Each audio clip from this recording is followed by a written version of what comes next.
شیطان جو انسان کا کھلا دشمن ہے، یہ شیطان انسان کو ساروں کو ایک راستے پر نہیں لاتا ہے اور نہ ہی ایک ڈنڈے سے سب کو ہانکتا ہے۔ جو انسان جس مرتبے کا، جس کمالات کا مالک ہوتا ہے، اس کے ساتھ میں یہ شیطان اسی طرح کا حربہ استعمال کرنے کی کوشش کرتا ہے۔ حضرت امیر معاویہ رضی اللہ تعالی عنہ آرام فرما رہے تھے کہ اچانک کسی نے آپ کو بیدار کر دیا، نیند سے جگا دیا۔ حضرت امیر معاویہ نیند سے بیدار ہو کر ادھر ادھر دیکھنے لگے تو ان کو کوئی شخص نظر نہیں آیا جس نے بیدار کیا تھا۔ پھر آپ نے دیکھا کہ ایک شخص جو ہے وہ دروازے کے آڑ میں اپنا منہ چھپائے بیٹھا ہوا ہے۔ آپ نے دریافت کیا، تو کون ہے؟ اس نے کہا، امیر میرا نام ایک زمانہ جانتا ہے، میں بدبخت ابلیس ہوں۔ آپ نے فرمایا، ابلیس تو نے مجھے کیوں جگایا؟ اس نے کہا، حضرت نماز کا وقت ہوتا جا رہا ہے، آپ کو مسجد کی طرف دوڑ کر جانا چاہیے قبل اس سے کہ نماز کا وقت نکل جائے۔ آپ نے فرمایا، ہرگز یہ غرض تو تیری نہیں ہو سکتی کہ تو مجھے نماز کے لیے بیدار کرے، تو تیرا یہ مقصد نہیں ہو سکتا کہ تو خیر کی طرف بھی کبھی رہنمائی کرے۔ آپ نے فرمایا، میرے گھر میں تو چور کی طرح گھس کر آیا اور کہتا ہے کہ میں تیری پاسبانی کرتا ہوں، بھلا میں ایک چور کی بات کیسے مان سکتا ہوں اور تو میرا خیر خواہ کیسے ہو سکتا ہے؟ اب شیطان ابلیس کی دیکھیے کیسی چال چلتا ہے۔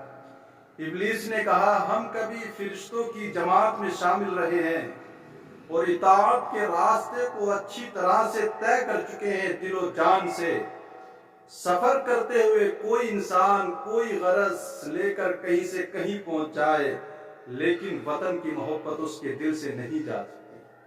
ہم بھی خدا کے دریائے رحمت سے پانی پی چکے ہیں، اس کی رضا کے باغ کی سیر کر چکے ہیں، کبھی ہم بھی اس کی بارگاہ کے عاشق تھے۔ اگر اس کے دریائے کرم نے مجھ پر عتاب کر دیا تو کیا ہوا؟ حضرت امیر معاویہ رضی اللہ تعالیٰ عنہ نے فرمایا، راہزن مجھ سے بحث مت کر، تجھ کو میرے اندر گمراہی کا راستہ نہیں مل سکے گا۔ میرے اندر راستہ مت ڈھونڈ، سچ سچ بتا کہ تو نے مجھے نماز کے لیے کیوں بیدار کیا؟ تیرا کام تو گمراہ کرنا ہے، اس خیر کی دعوت میں کیا راز ہے، جلد بتا۔ ابلیس نے کہا، بدگمان آدمی 100 دلیلوں کے باوجود بھی تسلیم نہیں کرتا، میرا قصور تو صرف یہ ہے کہ میں ایک بدی کر بیٹھا ہوں، دنیا میں بدنام ہو گیا۔ کہنے لگا، حضور اصل بات یہ ہے کہ اگر آپ کی نماز فوت ہو جاتی تو دنیا آپ کی نگاہوں میں تاریک ہو جاتی، اندھیری ہو جاتی، تو آپ شدید غم اور صدمے سے رو کر نڈھال ہو جاتے۔ آپ کی یہ وزاری دل کا سوز و گداز اور درد 100 نمازوں کے ثواب سے بڑھ جاتا۔ اگر آپ کی نماز چھوٹ جاتی، وقت نکل جاتا، تو آپ خوف خدا سے، خشیت الہی سے اس قدر روتے کہ دنیا آپ کی نگاہوں میں تاریک ہو جاتی اور رو رو کر آپ برا حال کر لیتے، کس طرح سے اس نماز جو چھوٹی، جو قضا ہو، اس کا کفارہ کیسے ہو۔ اس وجہ سے آپ کا ثواب بڑھ جاتا۔ آپ کے قرب اعلیٰ کے خوف اور حسد نے مجھے آپ کو بیدار کرنے کے لیے آمادہ کیا، تاکہ آپ کو رو کر گڑ گڑا کر رب کی بارگاہ میں کوئی مقام عالی نہ مل سکے، اس لیے میں نے آپ کو حسد کی وجہ سے بیدار کیا ہے۔ بھلا مجھ کو یہ کب گوارا تھا کہ آپ اس قدر زیادہ ثواب حاصل کر لیں؟ آپ کو جگانے کا باعث میرا یہی جذبہ حسد تھا، میں نے اسی خوف سے آپ کو بیدار کر دیا تاکہ آپ کی آہ و فغاں مجھے جلا نہ دے۔ میں انسان کا حاسد ہوں، میں اس کا بھلا کیسے سوچ سکتا ہوں؟ شیطان کہتا ہے، میں انسان کا کھلا دشمن، اس کا حاسد، تو پھر میں اس کا بھلا کیسے سوچ سکتا ہوں؟ اسی حسد نے مجھے ایسا کیا، میں انسان کا دشمن ہوں، میرا دل یہ کیسے گوارا کرے کہ اسے کوئی فائدہ پہنچ جائے۔ جب اتنا سنا شیطان سے، ابلیس سے، حضرت امیر معاویہ نے تو آپ نے کہا، گفت اکنو راست گفتی صادقی از توی آیت تو ایرا لائقی.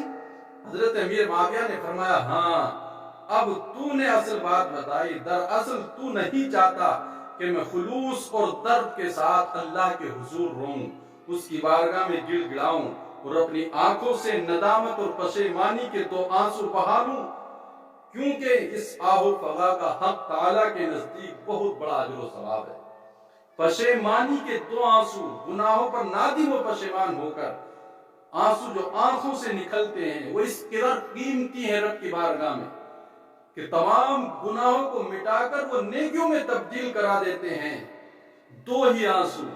اس لیے انسان فکر کر، زندگی گناہوں میں گزر گئی لیکن آج تک توبہ کی توفیق میسر نہیں ہوئی، تو کیوں نہ اپنی آنکھوں سے دو آنسو بہا کر اپنے گناہوں سے پاک و صاف ہو جائیں. شیطان انسان کا کھلا دشمن ہے، یہی سبق ملا ہمیں اس حکایت سے. اس لیے ہر لمحہ اس سے چوکنا رہنے کی ضرورت ہے. جو وقت باقی ہے اس کو غنیمت جان، پچھلی زندگی سے کنارہ کشی کر لے، گناہوں سے توبہ کر کے رب کے حضور آ جا. وہ تمام گناہوں کو نیکیوں میں تبدیل کرنے پر قادر ہے. پھر ہمیں چاہیے جو زندگی باقی گزر گئی لیکن جو باقی ہے اس کو رب کے حضور لگا دیں تاکہ ہمیں رب کی بارگاہ میں سرخروئی حاصل ہو جائے. اس لیے ہم اپنے رب کے بندے ہیں، اور بندہ غلام اپنی مرضی سے کچھ نہیں کرتا. اس کی مرضی وہی ہوتی ہے جو اس کے آقا کی مرضی ہوتی ہے. کسی نے بازار میں جا کر کے غلام خریدا تھا، اور غلام خریدنے کے بعد اس نے پوچھا غلام سے تیرا نام کیا ہے؟ تو غلام نے کہا میرا کوئی نام نہیں، جو آپ نام دینا چاہیں وہی نام دے دیں. اس لیے کہ میری مرضی چلتی، میں اپنی مرضی سے نام رکھ لوں تو پھر میں غلام ہی کس بات کا. یہ انسان ہم جو ہیں بندے اور غلام ہیں اپنے رب کے، تو ہمیں بھی ہر اپنی زندگی کے ایک ایک لمحے میں اسی کی رضا کو حاصل کرنا ہے. ہمارا کچھ نہیں ہے، سب اسی کا ہے، تو پھر اسی کی دہلیز پہ لگا دینا زندگی.